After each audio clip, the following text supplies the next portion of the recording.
Jean chapitre 10 et le verset 26. Il s'agit bien sûr de ce que Jésus a parlé, hein, Jésus le bon berger, hein, juste dans le paragraphe précédent. Puis ensuite, eh bien, Jésus va à Jérusalem pour la fête de la dédicace et il rencontre encore des Juifs. Voilà, il aimait aller à la rencontre des gens. Donc je lis le verset 26, il y a une discussion entre eux. Parce qu'il dit, je vous l'ai dit, puis vous ne me croyez pas, que je fais les œuvres que je fais, je les fais au nom de Dieu et que le Père rend témoignage à travers cela. Et voilà, Jésus donc il précise, verset 26, « Mais vous ne croyez pas parce que vous n'êtes pas de mes brebis. Mes brebis entendent ma voix, je les connais, et elles me suivent. Je leur donne la vie éternelle, et elles ne périront jamais, et personne ne les ravira de ma main. » Jésus rappelle à ceux qui ne connaissent pas Dieu, mais au-delà de ça, ceux qui sont peut-être religieux, dans une attitude orgueilleuse, égoïste, qui pensent savoir, mais en fait ils ne savent rien. Vous savez, vous essayez de témoigner. Certainement, vous avez tous vécu ça. On a tous vécu ça. De témoigner, on a l'impression qu'on parle à un mur. Parce que pas de réception, il n'y a rien. Bon, il peut y avoir des blocages. Voilà, il faut persévérer dans la prière et dans le témoignage. Mais des fois, on a l'impression que ça rentre d'une oreille, ça sort de l'autre. Pas de quoi il parle. Je comprends rien. Pour peu que vous utilisiez du patois de Canaan en plus, alors là, vous êtes un extraterrestre. Il sort d'où celui-là? Ouais, des fois, on manque de simplicité. Hein. Mais Jésus, il sait, il connaît leur cœur. Ouais, il a un avantage sur nous, c'est qu'il sait exactement ce que les gens pensent. Il sait, bah, vous ne me croyez pas de toute façon. Mais moi, je vais vous dire pourquoi vous ne me croyez pas. Parce que vous n'êtes pas de mes brebis. Vous n'êtes pas docile comme une brebis. Vous n'êtes pas soumis. Vous n'avez pas accepté ma volonté. Vous n'êtes pas repenti. Vous n'êtes pas de ma bergerie. Pourquoi? Je vais vous dire. Parce que mes brebis, elles me connaissent. Elles entendent ma voix et elles vont répondre à cette voix. Et comme je les connais et qu'elles me connaissent, eh bien elles me suivent. Parce qu'on ne suivra jamais quelqu'un qu'on ne connaît pas. Jésus, là, frappe fort. Alors, est-ce que c'est un manque d'amour, de tact? Non, certainement pas. Il veut leur faire envie. Vous savez, attiser l'envie pour les Juifs, c'était important. Parce qu'ils connaissaient aussi toute la Torah, toute la loi de Moïse et tout ça. Jésus, il savait. Hein? Et il veut les faire réagir. Mon Père qui me les a donnés est plus grand que tous et personne ne peut les ravir de la main de mon Père. Moi et le Père, nous sommes un.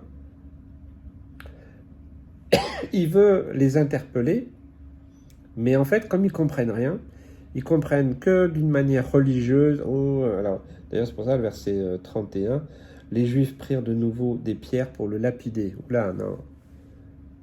Parce qu'ils ont fini par comprendre. Vous n'êtes pas de mes brebis, vous n'êtes pas de la même bergerie, vous ne connaissez pas ma voix, je ne vous connais pas. Ça me parle aussi d'une manière prophétique de la fin des temps, parce qu'il est dit dans l'Apocalypse, voilà, je ne vous connais pas. Quand nous serons face au tribunal de Christ, bien, soit on est des brebis et on connaît sa voix, et lui, il nous connaît, soit je ne vous connais pas. Donc ça nous parle aussi bien de la séparation entre les brebis et les boucs. Hein, si vous mélangez deux troupeaux, un troupeau de brebis et un troupeau de boucs, si vous voulez faire rentrer vos brebis, les brebis vont vous suivre, mais les boucs vont rester là où ils sont. Des fois, c'est un peu tout mélangé. Hein. Mais il y a un moment, si c'est pas sur cette terre, ça arrivera de toute façon, parce que c'est écrit, et tout ce qui est écrit va s'accomplir, comme ça s'est déjà accompli pour les précédents siècles. eh bien, il y a un moment où ces brebis, elles seront ramenées dans sa bergerie. Une bergerie, c'est le ciel. Il va venir nous chercher. Et elles vont entendre sa voix. C'est formidable, moi. C'est un message formidable, précieux. Alors, tous ceux qui ne connaissent pas la voix, des fois j'essaye de m'imaginer l'enlèvement. Alors, il y a plein de vidéos, tout ça, chacun a un peu son interprétation. Ce ne sont que des opinions. Moi, je dis, ce sera bien différent. J'ai eu l'occasion, voilà, très simplement, très humblement, de vivre ça une fois dans un songe, mais voilà, c'est pas exprimable, donc je le ferai pas. Puis c'est très personnel. Mais vous voyez, des fois on essaie d'imaginer comment ça va se passer.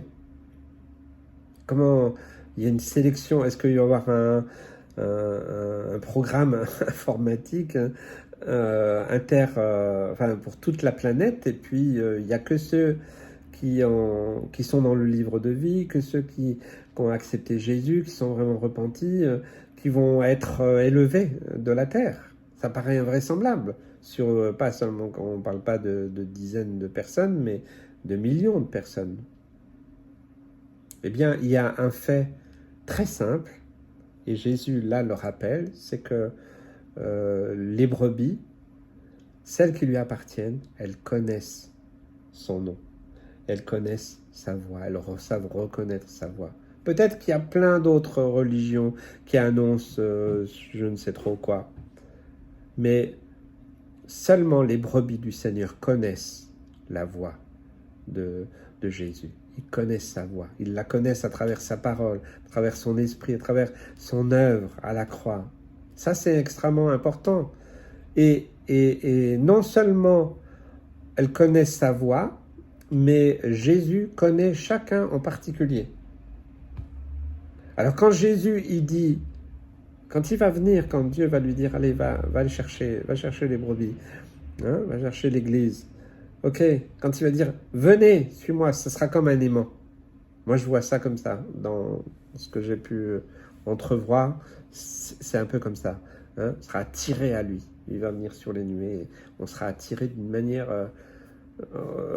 surnaturelle, bien entendu, mais tellement puissante. Il y a tellement de brebis ou de boucs qui suivent n'importe quelle voie. Peut-être c'est le temps pour toi d'arrêter de suivre toutes les voies et de ne suivre que la voie de Jésus. C'est la garantie pour toi qu'au moment où il va appeler pour venir chercher, tu seras enlevé. Que Dieu vous bénisse et vous encourage.